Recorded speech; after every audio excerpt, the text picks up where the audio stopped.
The following program is appropriate for all ages and sensory friendly. 3, 2, 1.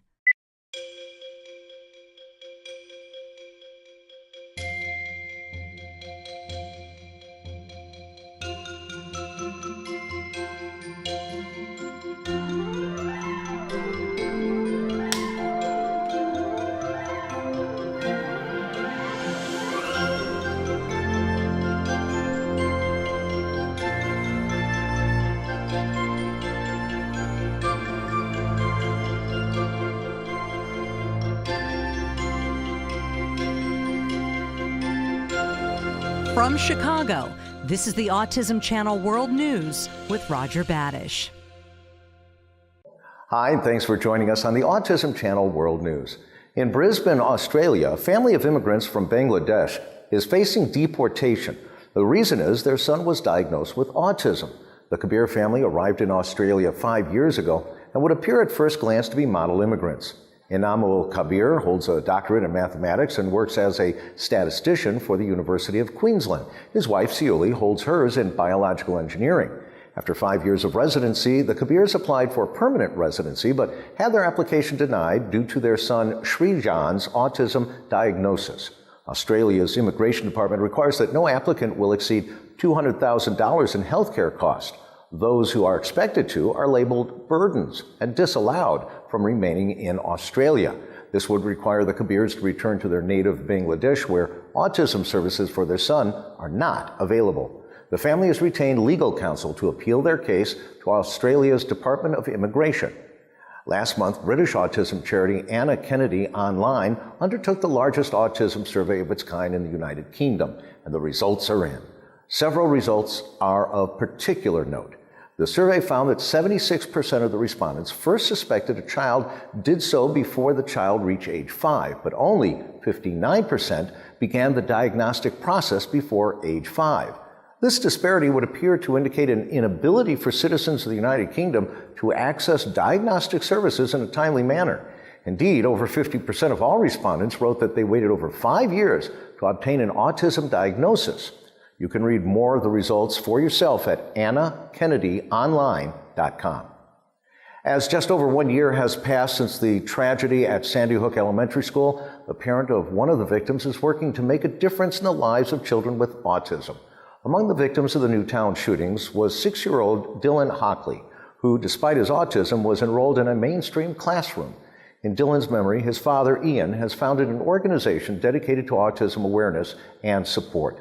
That group is Dylan's Wings of Change, enabling children with autism to experience support and growth in ways Dylan loved, through school and play. The not-for-profit raises funds for children with autism to participate in the Special Olympics and helps school districts to obtain the technological tools needed for educating children with exceptional needs. To date, Dylan's Wings of Change has raised over $20,000 for these goals. With a population surpassing 1.2 billion, the autism community of India may well be a sleeping giant on the global stage. In the southern Indian city of Chennai, the Indian chapter of the Association for Behavioral Analysis held its national conference to discuss issues facing the autism community in one of the world's largest and most diverse nations. Traditional Indian vocalist Bombay Jayarashi provided the keynote address reflecting on the importance of music touching the lives of children with autism, not to mention the sometimes brutal honesty that children with autism can provide a professional vocalist. The conference also focused on addressing the growth that still needs to be done to adequately serve the needs of Indians on the spectrum. And finally, here at the Autism Channel, we're happy to applaud a fellow broadcaster for making a positive programming commitment to autism and its perception among young people. On cable channel The Hub, a joint venture of Discovery Communications and Hasbro Toys, one of the stars of an upcoming series will portray a character on the autism spectrum. The new series, Spooksville, brings a popular series of young adult fiction to television, giving young readers a chance to see their favorite stories played out on screen. For the show's first holiday episode, lead character Adam receives assistance in warding off spooks from his friend Watch, who is a genius on the spectrum. As executive producer Jane Startz told Entertainment Weekly, quote, "We wanted to make clear in this episode and throughout the series that a person with differences is not a person who is lesser, and that quite often the opposite is true. It's an uplifting message for the holiday season in an otherwise spooky show. That's the latest from the Autism Channel World News. I'm Roger Badish. On behalf of the entire Autism Channel family, thanks for watching. We'll see you next time.